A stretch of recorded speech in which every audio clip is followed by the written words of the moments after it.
아멘. 우리 옆사람 아빠 보면 사랑합니다. 이 산지를 내게 주소서. 아멘.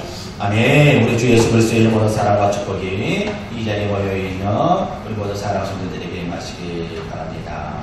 우리 여러분, 우리가 믿음을 지키며 살아간다는 것은 평안함이 있기에 가능합니다. 많은 사람들이 예수 믿으면서 세상 사람들과 다르기를 원합니다.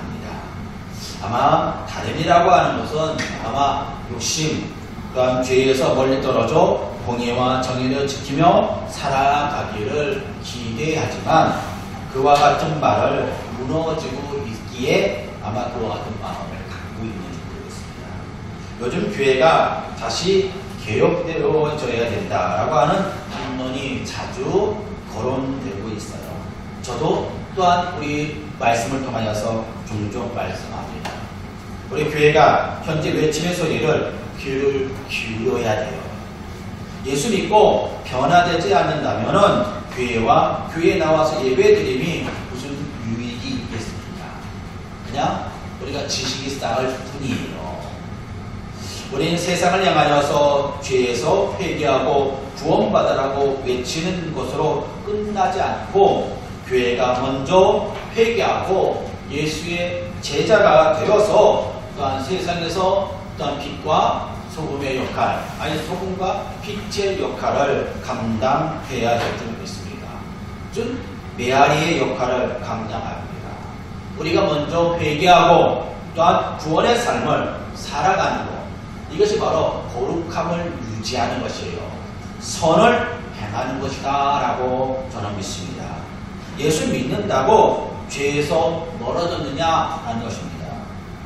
사실 예수 믿으면 죄에서 멀어지는 것이 아마 당연해요. 그렇죠. 일반적인 것입니다. 그런데 예수 믿고 죄에서 변화받았느냐라는 것입니다. 그런데 변화가 있지 않기 때문에 그렇지 않다라고 말하는 걸 볼 수 있습니다. 죄에서 완전히 구별된 것이 아니라 죄가 언제나 우리 주변에 가까이 있다는 것입니다. 아니 어쩌면 죄에서 떨어지지 못하고 세상의 유혹에 그대로 몸담고 있는지도 모르겠어요. 죄는 언제나 우리가 가까이 있어요. 제가 한번 회개에 대해서 말씀을 했잖아요. 근데 우리가 일반적으로 반복적으로 지은 죄가 있습니다. 이것을 우리가 회개를 늘 해야 되겠죠. 그러나 우리의 삶의 흔적이 완전히 변화받은 후이에요. 바로 내가 죄의 유혹을 이겨내지 못하면 언제나 죄를 범하고 어둠의 골짜기로 빠져 들어간다는 것입니다. 그럼 우리 믿음의 성도들은 항상 기대와 소망을 가지고 하나님의 말씀 안에서 떠나지 않기를 저는 원합니다. 예수 그리스도의 은혜가 떠나지 않는다면 어쩔 수 없이 하나님의 우리가 바로 우리가 하늘 가운데서 넘어지고 만다는 것입니다. 오늘 본문에 있는 말씀을 보십시오. 오늘 제목이 뭡니까? 하나님을 경외하는 교회라고 하는 그런 제목입니다. 하나님을 경외하는 교회. 교회가 뭡니까? 하나님께 예배하는 교회. 하나님을 높이는 교회라는 것입니다. 바로 예수가 우리에게 주신 말씀을 들으라라고 하는 말씀입니다. 저는 모태신앙을 가지고 있었어요. 교회에서 생활하는 것이 저의 생활의 일반적인 모습입니다. 라떼를 말하는 사람이 있어요. 저도 라떼는 내가 어릴 때는, 내가 중고등학교 때는, 청년 때는 라고 말합니다. 이게 이제 저희가 나이가 이제 50이 넘고 60이 가까이 오니까 살아온 환경이 어때요? 젊은이들과 다릅니다. 그러니까 어때요? 라떼는 이라고 말합니다. 사실 꼰대라고 하죠. 근데 이 라떼는, 이것은 사실 꼰대일 수밖에 없어요. 나이가 먹었으니까, 세월이 다르니까, 시대가 다르니까, 생각의 차이가 다르니까 이것을 표현할 뿐입니다. 이건 나쁜 것이 아니라고 저는 봅니다. 먼저 서두에 가서 이와 같이 말을 합니다. 라떼가 현재 신앙이 다르다는 것입니다. 분명히 신앙의 모습, 아니 신앙생활하는 모습이 다른 걸 볼 수 있어요. 우리 것을 한번 우리 깊이 생각해 보아야 될 줄로 믿습니다. 첫째는 우리는 소리 지르고 있느냐라는 것입니다. 여기 우리 본문의 말씀에 보니까 8장 9절의 말씀에 보니까 너희 민족들아 함성을 질러 보아라. 그러나 끝내 패망하리라. 너희 먼 나라 백성들아 들을지어다. 너희는 허리를 웅이라. 그러나 끝내 패망하리라. 너희 허리띠를 띠라. 그러나 끝내 패망하리라. 라고 말합니다.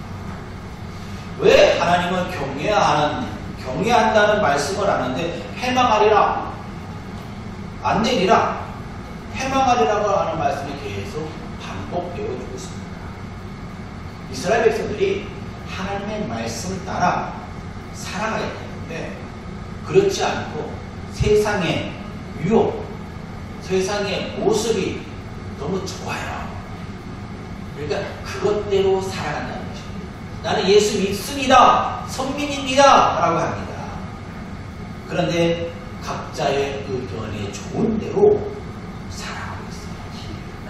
거기서는 열심을 다합니다. 성실합니다. 함성을 지릅니다. 그런데 여기서 여호와께서 이사야 선지자를 통하여 말합니다.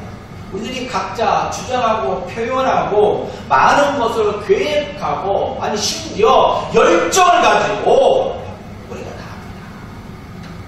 우리나라 사람들은 어때요? 빠르다고 하는 것이 우리나라의 특징이에요. 근데 이 빠르는 것이 어떻게 빠르느냐? 계획적으로 빠릅니다. 그렇죠? 우리는 무슨 문제가 딱 터지면 어때요? 그것을 해결 모드로 바로 들어가요.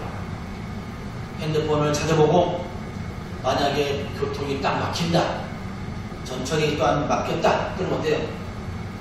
그 다음에 핸드폰을 열고 다른 교통수단을 찾습니다.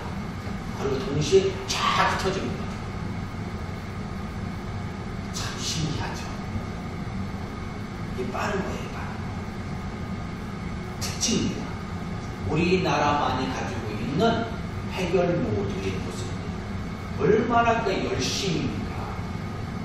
신앙생활도 마찬가지예요. 열심입니다. 근데 아니다라고 바로 돌아왔습니다. 우리가 열심을 하는데 하나님을 경외하는 신앙에서 출발하고 있는 것이 아니라라는 것을 알려주고 있어요. 우리가 외치고 열심을 내고 많은 사람들이 살고 있지만 실상은 이 신앙의 욕망을 채우기 위해서 살아가는 방편으로 살아가고 있습니다.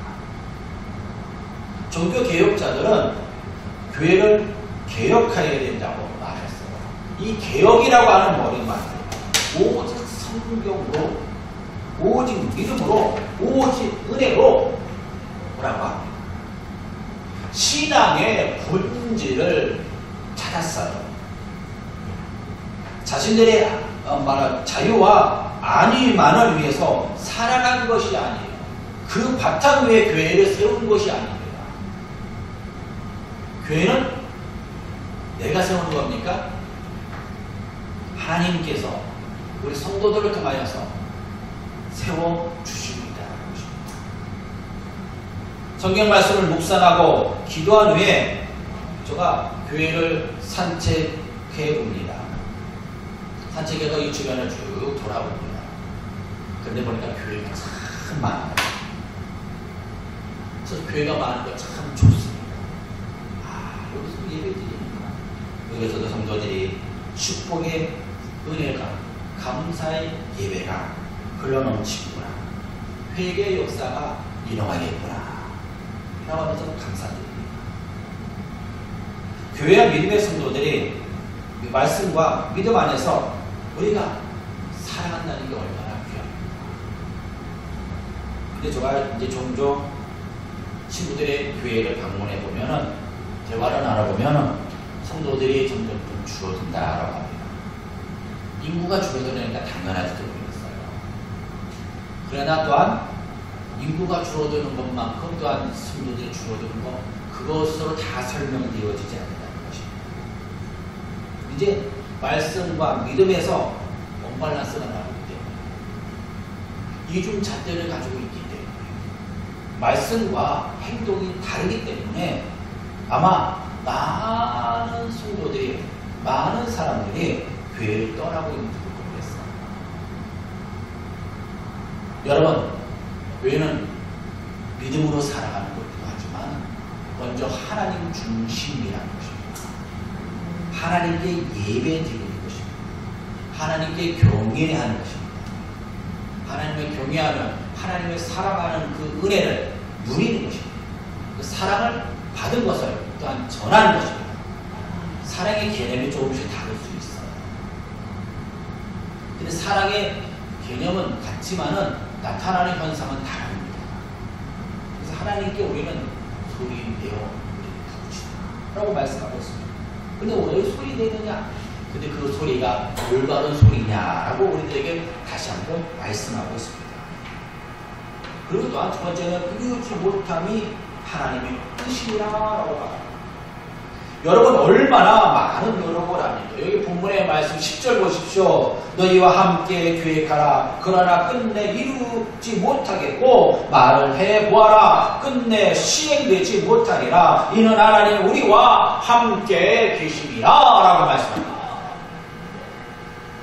우리 성도님들의 생각에 믿음의 성도들이 가장 하나님에 대해서 이해하지 못하는 부분을 있다면 왜 하나님, 우리 믿음의 성도들이 하나님대로 믿음대로 우리가 살았는데 하나님 축복해 주셔야 되지 않습니까? 아니, 여유로운 생활, 만족스러운 삶을 살아야 되지 않습니까?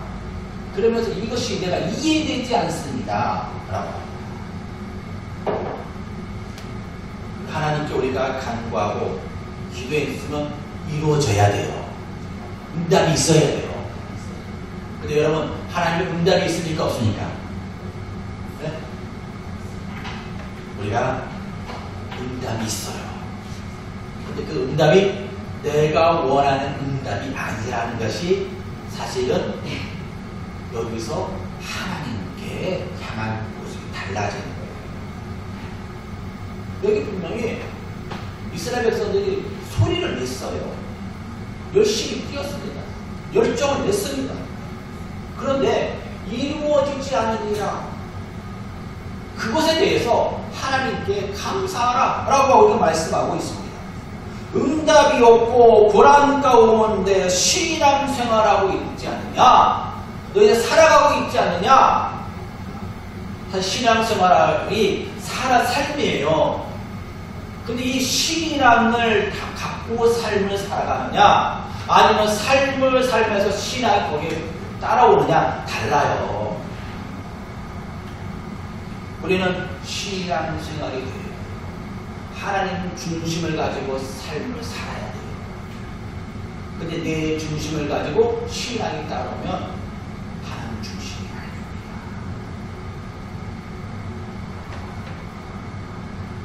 아닙니다. 삶의 환경이 좋아지는 것, 어느 기준입니까? 거의 모든 경우가 우리 계획 안에 있는 것입니다. 해석 안에 있다는 것입니다.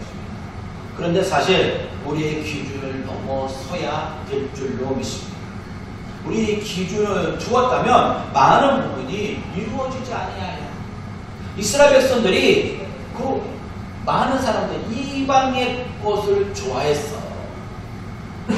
그것이 너무나도 풍요롭고 발전된 문화입니다. 그러니 그것을 따랐어요. 하나님께서 너희들이 그와 같이 열정을 내고 외치고 달려가지만 그것이 이루어지지 않으리라. 그것이 하나님의 응답이야 라고 우리들에게 말씀을 해주고 있습니다. 이것이 바로 하나님의 뜻입니다 라고 말씀합니다. 그리고 어때요? 우리는 하나님의 응답을 지금 받고 있는 것입니다. 그러므로 우리는 부르짖는다는 것입니다. 여러분, 이사야서 33편 2절의 말씀에 보니까 여호와여 우리에게 은혜를 베푸소서. 우리가 주를 앙망하나이다. 주는 아침마다 우리의 팔이 되시며 환난 때에도 우리의 구원이 되소서라고 말합니다. 믿음의 자녀들이 학대를 당할 뿐만 아니라 속아 넘어진다는 것입니다. 심지어는 내가 세상 사람들에게 학대하고 있다는 것입니다.